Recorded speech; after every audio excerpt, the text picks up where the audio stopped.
আসসালামু আলাইকুম। এবিসি আন্তর্জাতিক খবরে আপনাকে স্বাগতম। শুরুতেই সংবাদ শিরোনাম, এরপরেই বিস্তারিত।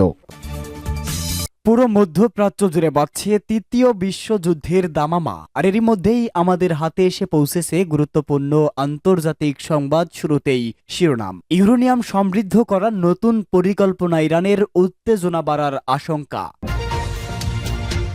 এরপরেই জানাবো ওয়ারেসনিক ক্ষেপণাস্ত্র দিয়ে হামলার হুঁশিয়ারি পুতিনের।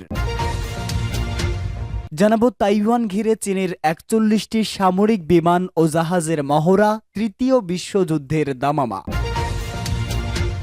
এদিকে আলেপ্পোয় সেনাবাহিনীর বিরুদ্ধে বিদেশি মদতপুষ্ট সন্ত্রাসীদের বড় হামলা, আবারও অশান্ত সিরিয়া। এবং সর্বশেষ জানাবো যুদ্ধবিরতির মধ্যেই লেবাননে ইসরায়েলের হামলা, যুদ্ধবিরতি চুক্তি লঙ্ঘনের অভিযোগ ইসরায়েলের বিরুদ্ধে।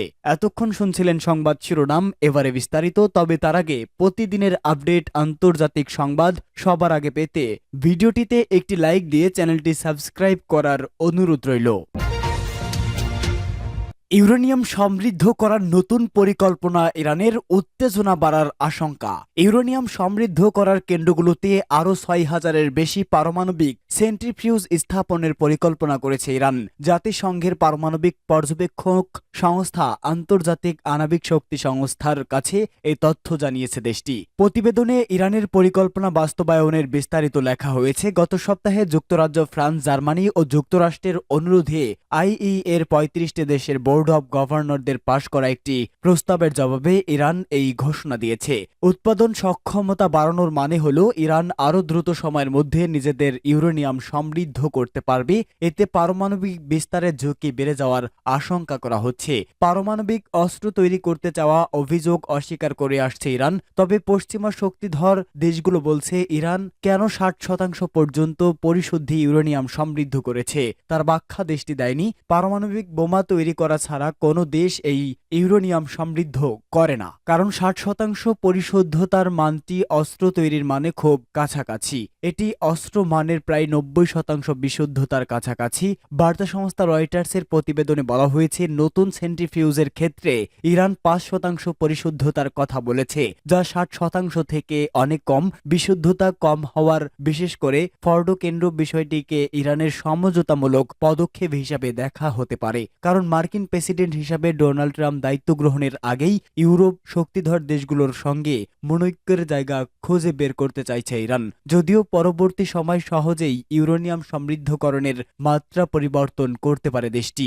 বর্তমানে নাতাঞ্জ ও ফোর্দোতে দুটি ভূগর্ভস্থ এবং নাতাঞ্জের একটি ভূগর্ভস্থ পরীক্ষামূলক কেন্দ্রে ১০,০০০-এর বেশি সেন্ট্রিফিউজ পরিচালনা করছে তেহরান। প্রতিবেদনে উল্লেখ করা হয়েছে, ইরান ১৬০টি মেশিনের বেশি নিয়ে গঠিত ৩২টি নতুন ক্যাসকেড স্থাপনের পরিকল্পনা করেছে এবং ১,২৫২টি উন্নত IR-6 মেশিন নিয়ে একটি বিশাল ক্যাসকেড তৈরি করবে।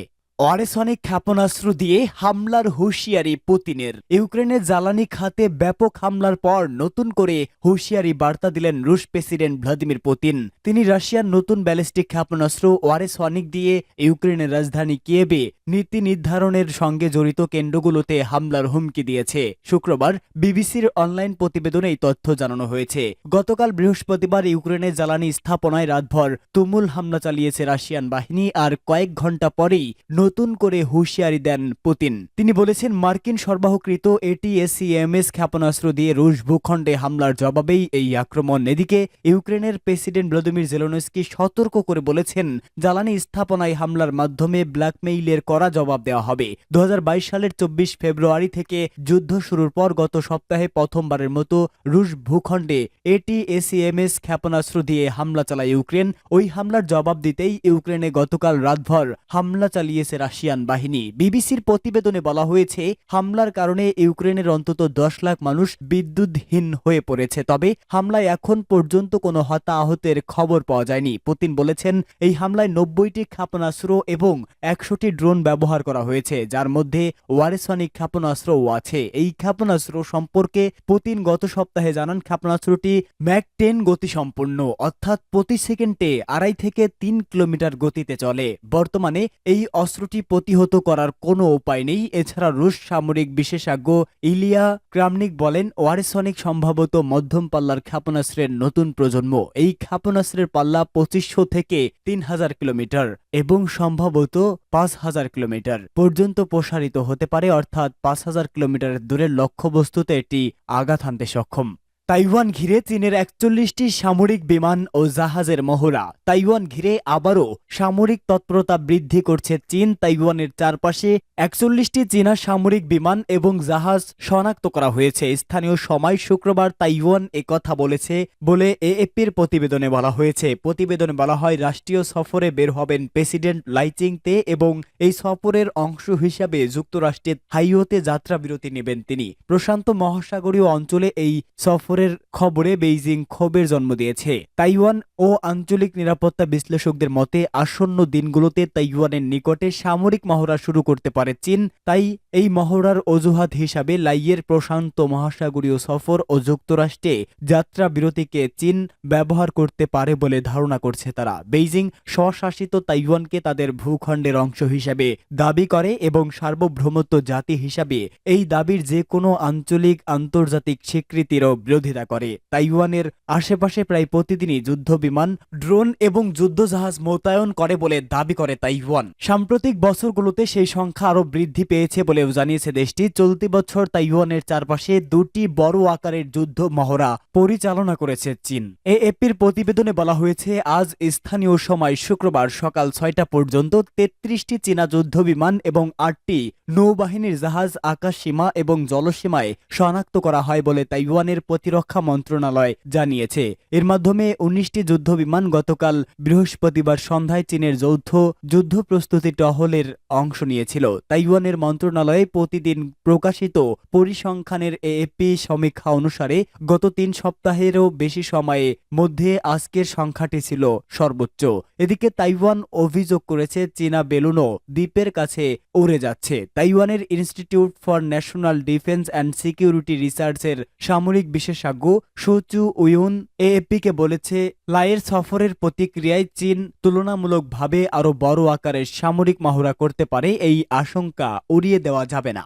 আবারও অশান্ত সিরিয়া, আলেপ্পো সেনাবাহিনীর বিরুদ্ধে বিদেশি মদতপুষ্ট সন্ত্রাসীদের বড় হামলা। সিরিয়ার উত্তর পশ্চিমাঞ্চলীয় আলেপ্পো প্রদেশে সামরিক বাহিনীর অবস্থানে বিদেশি মদতপুষ্ট সন্ত্রাসী গোষ্ঠীগুলোর একটি জোট বড় ধরনের হামলা চালিয়েছে। স্থানীয় গণমাধ্যম জানিয়েছে, হায়াতে তাহরির আসাম সন্ত্রাসী সংগঠনের সদস্যরা এবং তাদের সহযোগী সশস্ত্র কয়েকটি গোষ্ঠী গতকাল আলেপ্পো শহরের পশ্চিমে এবং ইদলিব প্রদেশের পূর্বে সিরিয়ার সামরিক বাহিনী নিয়ন্ত্রণে থাকা কমপক্ষে 10টি এলাকা দখল করে নিয়েছে।